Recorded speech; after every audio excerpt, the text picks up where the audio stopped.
Karena zikir ini adalah zikir cara pendekatan diri kita kepada Allah Subhanahu untuk menyambung yang paling dekat dengan Allah adalah melalui zikir. Kalau ingin dekat dengan Allah atau yang disebut taqarruban ila Allah adalah melalui perbanyak zikir. Kata Nabi apa? Wazilu bainakum wa baina rabbikum bikasrati dzikrikum lahu ta'ala. Eratkanlah hubunganmu dengan Tuhanmu melalui apa? Bikasrati dzikrikum lahu ta'ala, dengan memperbanyak zikir. Memperbanyak zikir. Jadi kalau tanpa zikir dan tanpa banyak zikir kepada Allah, tiada mungkin kita ini dekat dengan Allah Subhanahu wa ta'ala. Karena melalui zikirlah kita bisa dekat dengan Allah. Tanpa zikir enggak bakalan dekat dengan Allah. Orang yang dekat dengan Allah itulah orang yang akan mendapatkan paling banyak mendapatkan rahmat dari Allah Subhanahu wa ta'ala.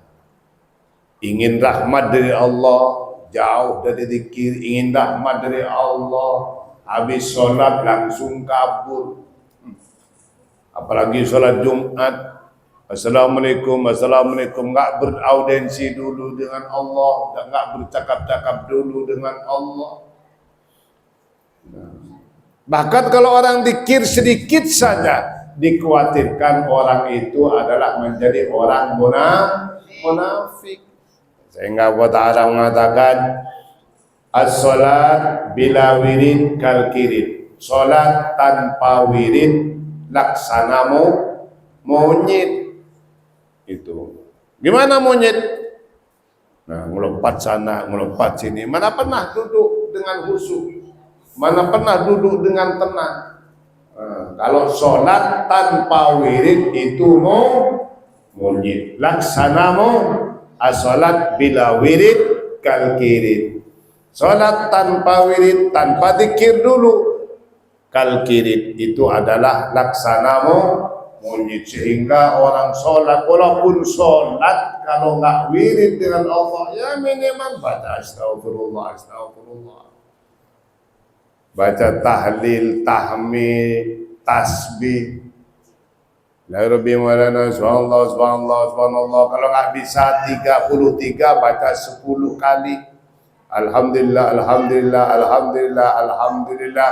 Nggak bisa 33 kali, baca 10. Baca takbir Allahu Akbar, Allahu Akbar, Allahu Akbar, Allahu Akbar. Kalau bisa baca 33, nggak bisa baca 10. Baru baca la ilaha illallah, la ilaha illallah. Nggak bisa 100, ya baca semampunya. Habis itu langsung kabur, nggak apa-apa.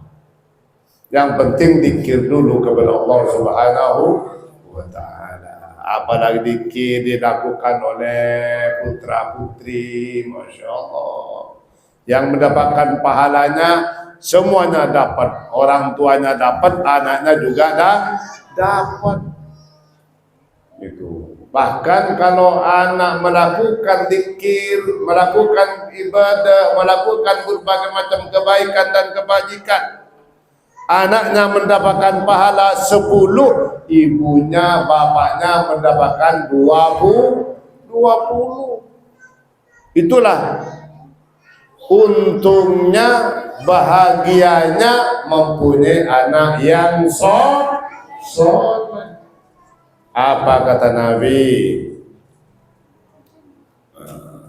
Intifa'ul walid bi'idadatil maulud sawa'un wahabat sawabahu amla. Jadi setiap orang tua, ibu bapak pasti akan mendapatkan pahala bi'ibadatil maulud, dari ibadahnya putra putri. Dari ibadahnya anak itu orang tua pasti dapat. Ya. Sawaun, sama saja diniatkan oleh anak, nggak diniatkan pun juga sama, tetap orang tuanya mendapatkan pahala dari ibadahnya anak, tetap dapat. Oh saya, ya Allah, saya bacakan Yasin buat ibu bapak. Ya Allah, saya bacakan, saya zikir, saya ngaji, saya baca sholawat, saya baca Quran, saya bertahlil, bertahmid, bertadzkir, ikut pengajian, pahalanya buat ibu bapak. Diniatkan nggak diniatkan, tetap mendapatkan pahala orang tuanya. Masya Allah. Itulah beruntungnya orang tua mempunyai anak yang soleh, dan begitu pula mempunyai anak yang salah. Nah, apa anak yang salah? Kerjanya hanya narkoba, main HP, ngaji kagak, sholat kagak, berzikir kagak, baca Quran kagak, baca selawat enggak, ke masjid enggak, berjemaah enggak, naudzubillah summa naudzubillah, dosanya pun juga sama. Kalau enggak diajarin, kalau enggak dituntun untuk menuntut ilmu agama, dosanya sama ditumpukan. Nah, kemarin sudah saya sampaikan, ada nanti di alam kubur buku catatan amalnya ini dibagikan kepada orang tuanya di Bekasi. Orang tuanya dikasih, ditengok bukunya, dibaca. Ternyata bukunya itu penuh dengan dosa. Ada dosanya nyolong, ada dosanya minum-minuman, ada dosanya nyabu, ada dosanya suka minum narkoba, ada dosanya berzina, ada dosanya tiap malam ke diskotik, ada dosanya kerapian. Padahal orang tuanya nggak pernah berbuat dosa itu. Nah, malaikat kenapa kok dosa ini banyak banget ini? Malaikat dari mana ini? Saya belum pernah melakukan. Nah, kalau kamu nggak percaya, ngadep sendiri pada Allah Subhanahu Wa Taala, dihadapkan kepada Allah. Iya, kata Allah, memang kamu nggak berbuat dosa, kamu nggak pernah nyabu, kamu nggak ahli narkotika, kamu nggak pernah berzina, kamu tidak pernah datang ke diskotik, kamu tidak pernah joget-joget, tapi putramu yang melakukan, kamu juga sama mendapatkan dosa dari perbuatan anakmu itu. Kenapa? Karena mempunyai anak yang salah.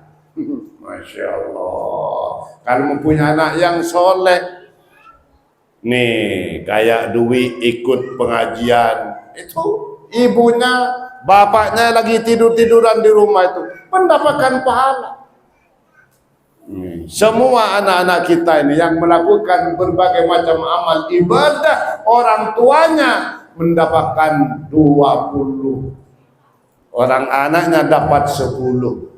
Anaknya dapat 1 juta, orang tuanya mendapatkan 2 juta. Anaknya mendapatkan pahala 10 juta, orang tuanya mendapatkan pahala 20 juta, dilipat gandakan oleh Allah Subhanahu Wa Ta'ala. Dalam sebuah hadis diterangkan, innal walada idza amila ta'atan kutiba dhi'fuha li abawaihi. Nah ini, adapun orang-orang tua, ibu bapak pasti akan mendapatkan pahala yang dilakukan oleh anaknya. Pasti. Kutiba dhi'fuha, akan dicatat oleh Allah, dhi'fuha, berlipat gandakan dari anak yang dilakoni, dari anak yang melakukan. Anak ibadah mendapatkan pahala 10, orang tuanya mendapatkan pahala 20. Anaknya 20, bapaknya mendapatkan 40. Masya Allah. enak luar biasa bermunculnya anak yang soleh. Bagaimana caranya punya anak yang soleh? Ya suruh ke masjid untuk belajar ilmu agama. Pahalanya ngaji, baca Quran, pahalanya bacaan selawat, pahalanya sholat tahajud, pahalanya sholat berjemaah, pahalanya sholat duha, pahalanya bacaan selawat. Itu selawatnya anak, zikirnya anak, sholatnya anak, semuanya akan orang tuanya akan mendapatkan pahala itu. Masya Allah. Bahkan kutiba difuha di abawaihi, dicatat oleh malaikat, berlipat gandakan oleh Allah Subhanahu wa ta'ala. Pahalanya itu 2 kali lipat dari anak yang melakukan pahala ibadah. Masya Allah. Itulah beruntung, sungguh beruntung menjadi orang tua mempunyai anak yang soleh. Begitu pula kalau mempunyai anak yang salah, naudzubillah. Anak yang enggak sholat, enggak ngaji, enggak ke pengajian, apalagi berjemaah, ya Allah. Naudzubillah, summa naudzubillah. Dulu ada orang yang pernah ditanya, Bu. Ditanya, kamu sampean itu mempunyai anak berapa? Mempunyai anak 1, katanya. Mempunyai anak 1. Dan kebetulan yang ditanya itu orang soleh, kiai, ulama. Mempunyai anak 1, padahal orang pada tahu, pada menyaksikan bahwa bapak itu mempunyai anak berapa? 5. Bilangnya 1. Kenapa kok sampean bilang 1? Saya dengar-dengar kan sampean mempunyai anak 5, kok bilang 1? Iya.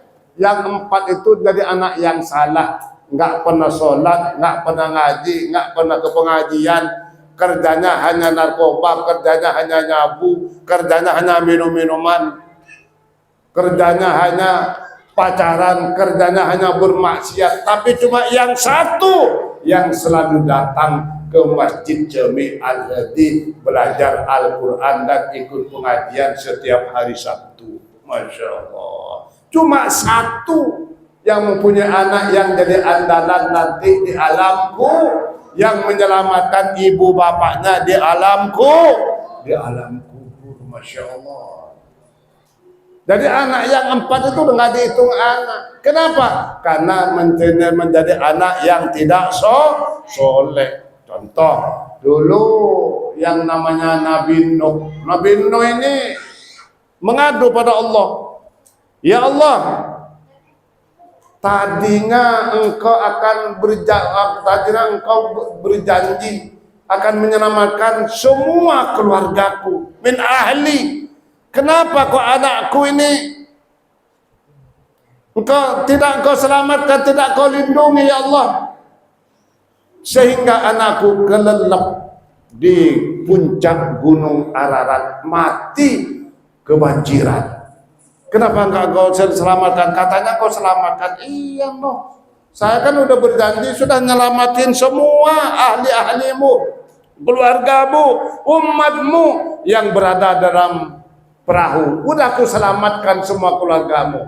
Lalu bagaimana putraku yang namanya Kan'an, ya Allah? Loh, kalau Kan'an itu hanya kebetulan menjadi anak kamu, tapi bukan keluargamu. Kenapa? Karena Kan'an itu laisa min ahlik, bukan keluargamu. Yang namanya keluargamu itu orang-orang yang soleh. Kalau Kan'an nggak soleh, dia nggak soleh, hanya menjadi anak yang salah. Nah, gitu. Huwa amalun ghairu soleh, itu kata Quran. Jadi putramu yang namanya Kan'an berbuat salah, bukan anak yang soleh. Saya berjanji akan menyelamatkan dari banjir yang sangat besar ini, yang sangat dahsyat ini, hanyalah untuk keluargamu yang soleh. Jadi Kan'an itu hanya kebetulan anakmu, bukan keluargamu. Kenapa? Huwa amalun ghairu soleh, karena putramu yang namanya Kan'an enggak soleh. Makanya kalau enggak soleh, enggak dianggap putra, nggak dianggap keluarga. berkah. Masya Allah. Mudah-mudahan apa yang dapat kami sampaikan menjadi gambaran bagi kita semuanya, biar kita ini ibu bapak menjadi semangat, menjadi semangat untuk menuntun putra putrinya menjadi anak yang soleh, mengajarkan agama dan diarahkan ke jalan yang baik, menjadi orang yang soleh, taat beribadah kepada Allah Subhanahu wa Ta'ala. Mudah-mudahan santriawan santriawati menjadi santriawan santriawati yang soleh dan soleha, dan menjadi anak kebanggaan kedua orang tuanya, anak yang soleh menyelamatkan ibu bapaknya. Amin ya rabbal alamin. Ya Rabbi salli ala